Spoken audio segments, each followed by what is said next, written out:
Hello everybody, today we start our new chapter, the diversity in the living organisms. Let's start with the topic biodiversity. Each organism in this world, whether it is a plant, animal or a microorganism, is unique in itself. This uniqueness of an individual forms the basis of the diversity among the living organism. मतलब एक organism जो भी हमारे world में organism है, चाहे वो plants हों, एनिमल हो, माइक्रो ऑर्गेनिज्म है, वो सब अपने आप में एक यूनिक हैं. उनकी अपनी खुद की वैरायटी है, वो अलग अलग जगह पे रहने वाले हैं, तो यही डाइवर्सिटी शो करते हैं. So biodiversity refers to the diverse or the varied forms of the living being which differ from one another in the external appearance, size, color, pattern, internal structure, nutrition, behavior, habitat and etc. Biodiversity का मतलब हो गया diverse का मतलब variety होगी इनकी. तो living being जो होते हैं वो वैरायटी शो करते हैं. उनका अपना खुद का साइज़ होता है, कलर है, पैटर्न है, उनकी इंटरनल एनाटॉमी स्ट्रक्चर है, उनका न्यूट्रिशन अलग है, बिहेवियर अलग है, हैबिटेट अलग है. इस तरह से वो एक दूसरे से डिफरेंट है. Now the taxonomy. Taxonomy is the biological science which deal with the identification of the organism. Taxonomy एक बायोलॉजिकल साइंस है जिसमें हम आइडेंटिफिकेशन करते हैं. हम हर ऑर्गेनिज्म की आइडेंटिफिकेशन करके रखते हैं. One of the function of taxonomist और systematic is to provide a scientific name for every living creature. यहाँ पे हम लोग सिस्टमेटिक तरीके से साइंटिफिक नेम प्रोवाइड कर देते हैं एनिमल्स को, लिविंग क्रिएचर्स को. The need for a uniform international system of naming in obvious. Common Venator names of the same plant or animals vary from region to region and it have many disadvantages. Now we see what is the disadvantages of the common names. अगर हम लोग common names की disadvantages देखें, यानी अगर हम हर किसी का common name रख दें तो क्या क्या disadvantages हो सकती है. Name of the same organism vary from region to region. अगर हम लोग अलग अलग एरिया पे जाएँ, region to region जाएँ, इन सब के organisms के जो name हैं वो different हो जाते हैं. These names are not understood elsewhere. Moreover, the same common name may be used for the different kind of animals. For example, जैसे name हम वाला केंचुआ बोलते हैं, it is used for both the earthworm and ascaris. The name may change and do not apply universally. हम लोग केंचुआ बोलते हैं earthworm और ascaris को, worms को बोला जाता है. But this name अलग अलग regions में अलग तरीके से बोला जाता है. Now we see the nomenclature part. In biology, every organism is given the two proper name. The first name is given to the genus to which the organism belong and the second name is the name of the species to which it's belong. तो first name तो हमने genus को दिया है and second name हम लोगों ने species को दिया है. The first name is shared with the other member of its genus. तो उनके genus तो बिल्कुल एक दूसरे के साथ share हो सकते हैं, but जो second name species का होता है वो specific होता है, वो किसी के साथ share नहीं होता. तो this scientific name is guided by the set of rules in the International Code of Bio-Nomenclature. Now we see what are the advantages of scientific name. कि हर organism को scientific name देना क्यों ज़रूरी है. As they are unique, वो उसको unique बना देते हैं. They are understood and followed all over the world. सबसे मेन बात तो ये थी कि वो पूरे वर्ल्ड में उसको अपनाया गया. They are not changed easily. वो easily change भी नहीं किया जा सकता. The scientific name provide all often descriptive and also indicate some important characteristics of organism. इस साइंटिफिक नेम के अंदर हम लोग डिस्क्रिप्शन भी देते हैं, इंडिकेट करते हैं कुछ इंपॉर्टेंट कैरेक्टरिस्टिक्स ऑर्गेनिजम्स की. So there are advantages of the scientific name. Now we see why the scientific names are Latinized. Scientific names को लैटिनाइज क्यों किया जाता है. We have seen that the scientific names जो है वो लैटिन नेम्स पे लिखा जाता है. Latin language have hold over the times when the scholars communicated in this tongue. तो ये लैटिन लैंग्वेज बहुत पहले टाइम से स्कॉलर्स जो थे वो इसी तरीके से बात करते थे.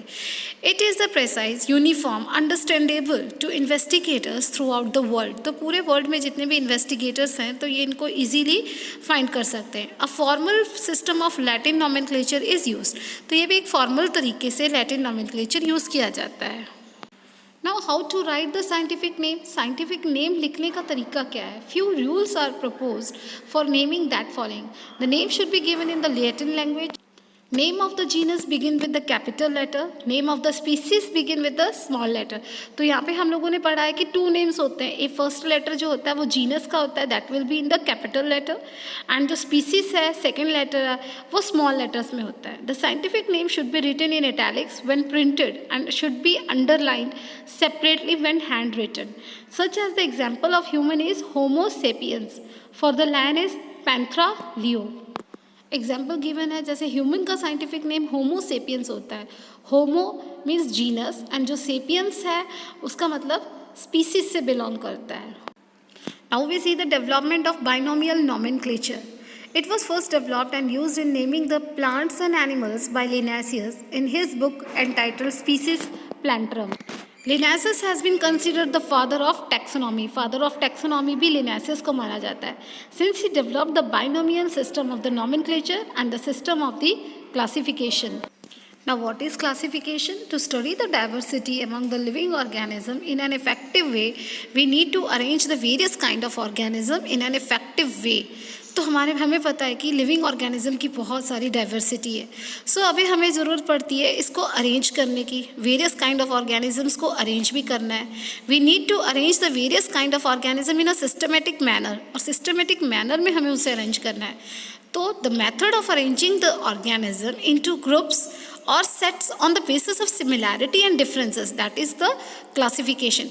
तो क्लासिफिकेशन मतलब अरेंज करना लिविंग ऑर्गेनिजम्स को on the basis of there characteristics, similarities and difference, उसके बेस पे हम लोग ऑर्गेनिजम्स को जो है ग्रुपिंग करते हैं, तो that is the classification. So what is the importance of classification? Classification क्यों करनी चाहिए? इम्पॉर्टेंस ये है कि it's makes the study of the wide variety of organism easy, हम इजीली स्टडी कर सकते हैं लिविंग ऑर्गेनिजम्स को। It's project before us a picture of all the life forms at a glance. अगर हम लोग किसी भी एनिमल्स की स्टडी कर रहे हैं तो ये एक पिक्चर की फ्रेमिंग कर देता है हमारे माइंड में।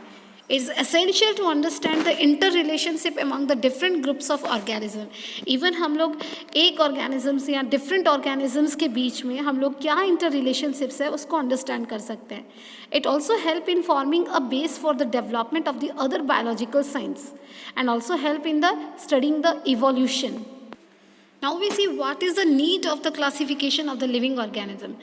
Living organisms have evolved on the earth over the millions of years. There is a vast variety of living organisms and living organisms show a wide range of variation. हमें पता है कि जो living organism है उसकी धरती में बहुत पहले से मिलियन ईयर से ही शुरू हो चुकी है, तो बहुत वास्ट वैरायटी है लिविंग ऑर्गेनिज्म। लिविंग ऑर्गेनिज्म की वेरिएशंस जो है वो अनकाउंटेबल है। सम माइक्रोस्कोपिक बैक्टीरिया ले लो या फ्यू माइक्रोमीटर साइज में होते हैं, और कुछ इतनी बड़ी वेल्स होती हैं, रेडवुड ट्रीज होते हैं जो 30 मीटर्स हैं और 100 मीटर्स साइज में होते हैं। Some pine trees live 1000 of years, कुछ की एज जो है वो 1000 ईयर्स की होती है। वाइल इंसेक्ट्स की जो मॉस्किटो है वो विद इन फ्यू डेज में क्या उसकी डेथ हो जाती है, तो ये एज वाइज भी हम लोग देख सकते हैं। अब अनदर एग्जाम्पल है some organisms are colourless and even transparent भी होते हैं, and sums are brightly coloured. तो इसलिए हम लोगों को क्लासिफिकेशन करने की ज़रूरत पड़ी है। To understand study all this organism is impossible. तो इतनी वास्ट वैरायटी को पढ़ना स्टडी करना बहुत इम्पॉसिबल था। If they are arrange in the different groups, अगर उनको हम ग्रुप्स में अरेंज कर लें उनकी सिमिलैरिटी से डिसिमिलैरिटी से, तो कहीं हमारी स्टडी जो है वो ईजियर हो जाती है। So classification of living organism यही कहती है कि arranging of the organism into different group on the basis of similarities in their characters, that is called the classification of living organisms. Now we see the classification and evolution. The present day complex living organisms have evolved from the earlier simple form due to the change in their body design over the million of years. तो मतलब present day में जो living organism हम देख रहे हैं ना कहीं सिंपल ऑर्गेनिज्म से ही इवॉल्व है। उनकी बॉडी डिज़ाइन जो थी पहले बिल्कुल सिंपल थी और आज के डे में देख लो बहुत ही कॉम्प्लेक्स फॉर्म में है। The body design of living organisms are gradually changing due to the change in the environment and the need to adapt themself to change in the environment. तो आजकल की जो बॉडी डिज़ाइन है living organisms की वो environment के changes के होने की वजह से हुई है और अपने आप को एनवायरनमेंट के अकॉर्डिंग वो ढालने के लिए अडेप्टेशन वो अपना लेते हैं. Some groups of organisms have ancient body design and have not changed much during the evolution, and they have the simple form structure. These organisms are called the primitive or the lower organism. कुछ ऐसे भी हैं group organisms के जिनकी body design बिल्कुल ही simple है, कोई evolution से, कोई टाइम पीरियड से उनके अंदर कोई चेंजेस नहीं आए, तो these are called the primitive or the lower organism.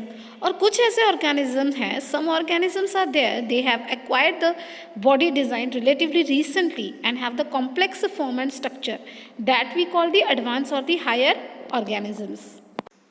Now here you can see the hierarchy of the classification of the groups.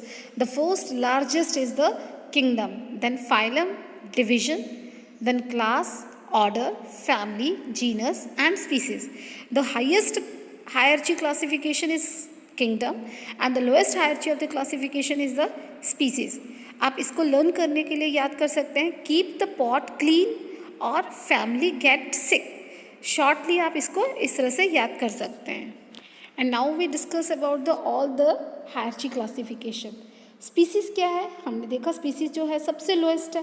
तो species is a group of individual with the similar morphological characteristics which are able to breed among themselves and produce offsprings of their own kind. तो species एक group of individual है जिसकी similar morphological characteristics होती है और उनके जो offsprings हैं वो उनके जैसे ही होते हैं. Individual of the same species resemble each other closely both structurally and functionally. Genus क्या है, it is a group of species. जब एक स्पीसीज का ग्रुप हो जाता है which are related and have less characteristics in common as compare to the species. The member of genus have identical reproductive organ. एक तरीके से हम ये बता सकते हैं कि इनका रिप्रोडक्टिव ऑर्गन जो है जीनस का वो एक जैसा होता है. Now what is family? It is represented by a group of related genera that have more similar to each other than with the genera of other families. ये रिप्रेजेंट करते हैं उन ग्रुप्स के एनिमल्स को जिनका जेनरा जो है वो बहुत ही सिमिलर है. The genera that are more similar to each other than the other families. Now the order, it is an assemble of the families resembling one another in a few characteristics. What is class? Class represent the organism with the related orders. Phylum क्या है, ये include करती है या belong करती है different classes के few common characteristics हों जिसके. किंगडम क्या है, it include all the organism who share a set of the distinguish common characters. Here we can see a classification of organisms prokaryotic and eukaryotic. जो prokaryotic होते हैं वो unicellular है और एग्जाम्पल है मोनेरा. यूकैरियोटिक्स के अंदर यूनिसेलुलर और मल्टीसेलुलर दोनों टाइप के ऑर्गेनिजम्स आते हैं. यूनिसेलुलर ओनली प्रोटिस्टा है. प्रोटिस्टा एक यूनिसेलुलर यूकैरियोटिक्स माना जाता है. वहीं अगर मल्टीसेलुलर की बात करें तो इसमें भी टू कैटेगरीज आती है, with the cell wall and the other is without cell wall. अगर वो विद द सेल वॉल है तो मीन्स वो प्लांट्स हो गए एंड विदाउट सेल वॉल है तो वो एनिमल है. अगर वो विद सेल वॉल है तो टू टाइप्स के प्लांट्स आएंगे, एक नॉन फोटोसिंथेटिक प्लांट, एक जो है वो फोटोसिंथेटिक प्लांट है. कुछ ऐसे प्लांट हैं जो फोटोसिंथेसिस कैरी करते हैं, वो नॉर्मल प्लांट्स कैटेगरी में आ जाएंगे. और कुछ ऐसे हैं जो प्लांट होने के बावजूद वो फोटोसिंथेसिस कैरी नहीं करते, जो कि फंगी है. और विदाउट सेल वॉल जो है वो एनिमल्स हो गए. Now here are the 5 kingdoms: Monera, Protista, Fungi, Plantae, Animalia. आगे हम इनकी डिस्क्रिप्शन देखते हैं. Now we see Monera. Monera के एग्जाम्पल हैं bacteria and anabaena. One celled organism होते हैं, यानी ये यूनिसेलुलर होते हैं. The cell have no membrane bound the nucleus. इनमें न्यूक्लियस नहीं होता, इसीलिए तो ये प्रोकैरियोटिक में आते हैं. It reproduce by splitting into 2, binary fission की तरह शो करते हैं. Absorbs the nutrient from the outside their body. ये एब्जॉर्ब करते हैं न्यूट्रिएंट अपनी बॉडी के आउटसाइड से. Some moneras causes the diseases but the other are helpful to the people. Example bacteria and anabaena. The next is Protista. Protista are mostly one celled unicellular होते हैं, but some have many cells. Cells have the membrane bound nucleus. Some get the nutrients and the energy by eating the other organisms. Some get energy from the sun and the nutrient from the water around them. Most reproduce by splitting into 2. Example, paramecium and amoeba. The next one is fungi. Heterotrophic eukaryotic organism. Fungi जो है वो heterotrophic है क्योंकि ये अपना खाना खुद नहीं बनाते, दे do not prepare their own food, और ये यूकैरियोटिक से आ जाते हैं। They are saprophytes. सेप्रोफाइट्स मतलब दे फीड, वो लेते हैं डेड डिकेइंग ऑर्गेनिजम्स को। Cell wall is made up of chitin. Some of them live in a close relationship with the certain algae and plant forming the lichens and mycorrhizae. मतलब कुछ ऐसे हैं जो symbiotic relationship show करते हैं कुछ organisms के, मतलब एक दूसरे को वो म्यूचुअल हेल्प करते हैं। Have the ability to being multicellular. Example is yeast, mushroom and rhizopus. Now we see about the plant kingdom. Plant include the multicellular organisms except one, some primitive relatives of the algae. They are eukaryotics, में well developed nucleus present होता है. They have cell wall that is made up of cellulose. Nutrition of the plant is autotrophic as they prepare their own food by the photosynthesis process. Growth in the plant is generally indefinite due to the presence of growing points. जो growth होती है plant में वो indefinite है। Plant जो है अपने life span में वो ग्रोथ करता रहता है, अपने ग्रोइंग पॉइंट से वो ग्रो करता रहता है। Now you can see the classification of the plants. Plants को अगर हमने क्लासीफाई करना है तो ये दो पार्ट्स में आता है। First is that they do not have the differentiated part body, जिनका रूट, लीव, स्टेम्स कुछ भी नहीं शो होता है, that is belongs to the Thallophyta. And जिनके डिफरेंशिएटेड बॉडी पार्ट शो होते हैं वो अलग कैटेगरी में आ जाते हैं। They are without specialised vascular tissue, मतलब xylem and phloem, and some are with specialised vascular tissues. जो विदाउट स्पेशलाइज्ड वैस्कुलर टिश्यूज हो जाते हैं ब्रायोफाइटास में आ जाते हैं, और कुछ होते हैं which do not produce seeds and produce seeds में। जो प्रोड्यूस सीड्स नहीं करते वो टेरिडोफाइट्स है, जो सीड्स प्रोड्यूस करते हैं वो फिनेरोगैम्स है। Then the phanerogams are divided into which bear the seed, which do not bear the seeds, या फिर which bear the seeds naked होते हैं तो वो gymnosperms है, और inside the fruit है तो वो angiosperm है। Actually the basis of division plant का किस में होता है? फर्स्ट है डिफरेंशिएटेड बॉडी पार्ट्स में, मतलब बॉडी जो है उनकी लीव्स, स्टेम, रूट्स में डिवाइडेड होगी। वैस्कुलर टिश्यूज़ का मतलब होता है उनमें जाइलम होना चाहिए, फ्लोएम होना चाहिए। Xylem actually help in the transport of water, and जो फ्लोएम है वो ट्रांसपोर्ट ऑफ फूड का करता है। Some reproduction are through the seeds और स्पोर्ट्स। फिनेरोगैम्स कौन से होते हैं? Phanerogams, the plants with seeds are called phanerogams. They contain embryo with stored food and multicellular. Cryptogamae क्या होते हैं? क्रिप्टोगैम्स मतलब वो प्लांट जो स्पोर प्रोड्यूस करे, that are called the cryptogam. They are have the naked embryo and are generally unicellular. Next है seeds that are inside the fruits होते हैं या वो नेकेड होते हैं। अगर वो एंजियोस्पर्म्स में है तो सीड्स इनसाइड द फ्रूट होंगे और फ्लावर भी बियर करेगा। गिम्नोस्पर्म्स हैं that are naked seeds and do not bear the flower. Now we see the division thallophyta. The body of the organism is not differentiated into organs. तो इनके और कोई stem नहीं है, कोई रूट, लीव्स नहीं शो होती है। Many aquatic found in the marine and fresh water. Tissues for the conduction of material and for the mechanical strength is absent. कोई टिश्यूज़ प्रेजेंट नहीं होता। They are covered with mucilage. Reproduction जो है वो vegetative भी होता है, asexual भी होता है, सेक्सुअल रिप्रोडक्शन भी होता है। The example is algae. Next division is bryophyta. The plant body is differentiated into root, leave, stem like structure. इनके स्पेशल जो कंडक्टिंग टिश्यूज़ हैं वो एब्सेंट होते हैं। They are known as the amphibians, मतलब ये प्लांट्स और एनिमल्स को हम लोग एम्फीबियंस बोला जाता है। एम्फीबियंस का मतलब वो प्लांट एनिमल्स होते हैं जो पानी में भी रहते हैं और लैंड में भी रहते हैं। एक्चुअली इनको एम्फीबियन इसीलिए कहते हैं क्योंकि ये ग्रो तो लैंड में होते हैं पर डिपेंड हो जाते हैं फर्टिलाइजेशन के लिए वाटर पे। It reproduce by the vegetative, asexual and sexual reproduction. Funaria, रेसिका, मार्चेंटियस के एग्जाम्पल हैं। The next division is Pteridophyta. The plant body is differentiated into leaf, stem and roots. They have conducting tissues, xylem, vessels present है. All the above discussed plants do not bear the seeds. Instead, they bear the spores. So they are known as the cryptogams. They require water for the purpose of the reproduction. Diploblastic, Marshallea and Silangilla are the few examples of pteridophytes. The next is gymnosperm. They are the most primitive and the simple seed plant. These bear the seeds naked. Means seeds are not enclosed in the fruits. They are perennial, evergreen trees and have woody trunk. They bear the cones in which seeds are packaged. Xylems vessels, phloems, lack of cells and lack of vessels are present. They are divided into two groups, Celia and Coniferas. The next one is angiosperm. They are highly evolved plants and they produce the seeds that are enclosed within the fruit. These plants have flower, hence they are called flowering plants. Embryo in the seed has special structure called the cotyledons. These cotyledons act as the seed leaves at the time of the germination. So they are divided into monocots and dicots. Now we see the subdivision of the dicots plant. The seeds produced by these plants have embryo with two fleshy leaves. इसके अंदर जो cotyledons present है वो two होते हैं, इसलिए इसको dicot बोला जाता है. The leaves have reticulate venation with a network of veins. The root has a prominent tap root होती है इनकी.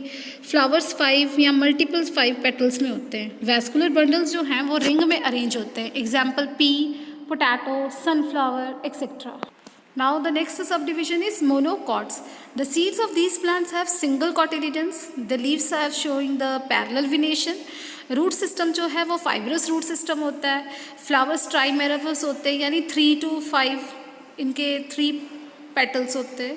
The vascular bundles are scattered closed. Example इसमें मेज, व्हीट, राइस, ऑनियन आ जाता है. Now we see the topic Animalia. Animals have less eukaryotic cells. They are heterotrophic. Growth of the animal is limited and stops after reaching the maturity. Now we see what is the basis of classification of animal kingdom. हम लोग किस base पे classification करते हैं animals का. First है symmetry, that is bilateral symmetry and radial symmetry. Bilateral symmetry मतलब when an organism is divided into left and right halves are बिल्कुल आइडेंटिकल. जब लेफ्ट एंड राइट साइड जो है बिल्कुल वो इक्वल होता है, आइडेंटिकल होते हैं मिरर इमेज से and a single vertical plane पे. So that is called the bilateral symmetry. Next is radial symmetry. It is when an organism is equally spaced around a central point.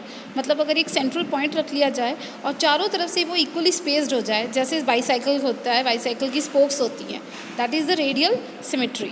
The next is the germ layer. Germ layer क्या होती है? जब एक embryonic development होता है तो एक different layers बननी शुरू हो जाती है. That we call the germ layer. The three different types of germ layers are ectoderm, endoderm and mesoderm. Ectoderm जो होती है वो outermost layer होती है and they form the snail, hairs, epidermis, etc. Endoderm is the innermost layer which form the stomach, colon and the urinary bladder. Mesoderm is the middle layer between the ectoderm and endoderm which form the bones and cartilages. So according to the number of the germ layer present in the embryonic stage, animals को divide किया जाता है diploblastic and triploblastic, जिनमें दो layer होती है, जिनमें दो एम्ब्रियोनिक जर्म लेयर प्रेजेंट होती है, ecto and endo. They are called the diploblastic. Triploblastic means the organism which derive from all the 3 embryonic germ layer. जिनके अंदर तीनों जर्म लेयर प्रेजेंट हो, they are triploblastic animals. The next is coelom. Body cavity और the coelom is the important for the proper functioning of the various organ. जो body cavity present होती है उनमें उसको सीलोम कहा जाता है. Heart which has to contract and expand need more energy. ठीक है, उनको भी कैविटी की ज़रूरत पड़ती है, एनर्जी की ज़रूरत पड़ती है, which is provided by the coelom. On the basis of the presence और absence of the coelom organisms को डिवाइड किया जाता है एसीलोमेट, कोसीलोमेट्स एंड सूडोसीलोमेट्स. एसिलोमेट्स क्या होते हैं? These are the simple organism having no body cavity, जिसमें कोई बॉडी कैविटी प्रेजेंट नहीं होती है. Coelomates those which organisms having true cavity, जिनमें ट्रू कैविटी प्रेजेंट होती है वो आगे फर्दर डिवाइडेड हो जाते हैं. सूडोसीलोमेट्स क्या होता है? These are the organism having false coeloms. They have pouches of the mesoderm scattered between the endoderm and ectoderm. ये मतलब pouches की तरह scattered होते हैं endoderm and ectoderm के बीच में. The next one is notochord. It is a long rod-like structure which run along the body between the various nervous tissues and girds, provide the place for the muscles to attach to ease of the movement. notochord मतलब rod-like structure जो backbone में present होती है. तो इसकी वजह से organisms भी divided हैं, जो कि without notochord होते हैं, with notochord होते हैं, या with notochord होते हैं in initial embryonic stages पे, और जैसे वो adult phase पे आते हैं तो वो अपने आप ही क्या होता है vertebral column में change हो जाती है. Now here you can see the classification of animal kingdom, जो कि invertebrates and vertebrates में divided है. The next is phylum Porifera. These are the animals bearing the small holes on their body They are aquatic, sedentary, non-motiles, having the cellular level of body design. Hard external skeleton present होता है, distribution होता है जिसमें food का, gases का, स्पंजिला इसका main example है. Means to से इनकी एनिमल्स में छोटे छोटे होल्स प्रेजेंट होते हैं और ये एक्वाटिक है और इन्हीं होल्स के अंदर से फूड जाता है, गैसेस जाती है, एक्सचेंज ऑफ गैसेस होता है, डिस्ट्रीब्यूशन ऑफ फूड होता है. Example Spongilla. The next one is Coelenterata. These are the aquatic animal having the tissue level of body organism. They have the body cavity called coeloms, so they are known as the Coelenterata. They may be solitary या colonial होते हैं. They have special stinging cells called cnidoblast and are known as cnidaria. यहाँ पे ये इनका main point है कि इनमें स्टिंगिंग सेल्स प्रेजेंट होते हैं. हाइड्रा इसका एग्जाम्पल है. Next is Platyhelminthes phylum. They show the bilateral symmetry, यानी left is equal to right, and are the Diploblastic means which have 3 germ layers. Diploblastic means Ectoderm, Endoderm and Mesoderm. तीनों germ layer present है. They are dorsoventrally flattened और flatworms कहा जाता है. They either free living होते हैं या parasitic होते हैं. Tissue level of organization show करते हैं. They do not have any body cavity. Planaria, liver fluke इसके examples हैं.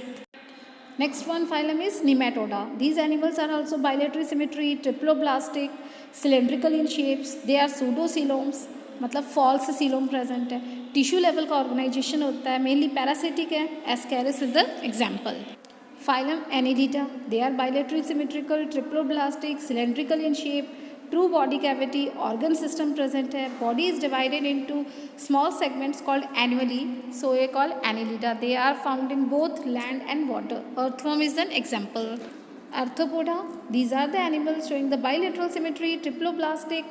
They have true body cavity, blood filled होता है, organ system इनका well developed है, open circulatory system है. It's the largest group of animal having the jointed legs, cockroach, insects जितने भी आप देखते हो वो सब phylum Arthropoda में included है. Next phylum Mollusca. Body cavity is highly reduced.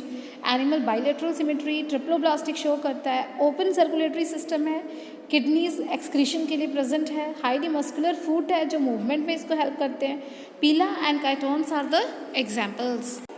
Next Echinodermata. They are spiny skin organisms, free living animals found in the marine water. They are triploblastic having the true body cavity. They have the tube system for the purpose of the movement. They show high power of regeneration. Starfish and sea urchin are the examples. Next phylum is Protochordata. These animals show bilateral symmetry and triploblastic means. They are cylindrical in shape and true body cavity. They have the notochord at any stage of the life which provide the surface for the attachment of the muscles and to provide the support. मतलब इनके पास notochord present होता है हर stage of life में and इसको help करते हैं muscles इसको attachment के लिए जहाँ पे इनको support चाहिए. Belanoglossus इसका main example है. Now the phylum Vertebrata. Vertebrata वो होते हैं जिनके पास नोटोकोड होती है at any stage of the life. They have the dorsal nerve cord. They are triploblastic. They have paired gill pouches. True body cavity भी है. इसमें जो क्लासेस आती हैं वो है Pisces, Amphibia, Reptilia, Aves and Mammalia. Pisces are exclusively water-living animals. The skin is covered with the plates or scales. They obtain dissolved oxygens using gills. They have the streamlined body and muscular tails used for that movement. They are cold-blooded and their heart has only 2 chambers. They lay eggs. They have skeleton system like rohu, catla, but some entirely made up of cartilages like the shark. Amphibians. These are the animals different from the fishes in the lack of the scales. They do not have any scales. They have the mucus gland in their skin. इसी वजह से वो हमेशा moist रहते हैं. And they have 3 chamber heart. Respiration Gill से और lung दोनों से होता है. They lay eggs. These animals are found both water and land, so they are amphibians. Frog, toads, salamanders are some common examples. Class Reptilia. Reptilia are the cold-blooded, having the scales, breathe through lungs. While most of them are 3-chamber heart, but crocodile have the 4-chamber heart.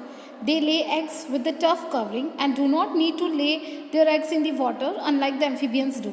तो ये क्या करते हैं, eggs तो देते हैं पर उनके पास एक strong covering होती है and they do not need to lay their eggs in water. Snakes, turtle, lizard, crocodile सभी reptilia हैं. The next one is the class Aves. The characteristics of all the birds are they are endothermic vertebrates. They have feathers, 4 chamber heart, body जो bone होता है उनकी वो light weight होती है and usually hollow होता है. 4 limbs are modified into wings, they lay egg, calcium covered होता है and pelvis is fuse together. The next and the last class is the mammalia. Mammals are the warm-blooded animal with a 4-chamber heart. They have mammary glands for the production of milk to nourish their young. Their skin has hair as well as the sweat and oil glands. Most mammals familiar to us produce the live young ones.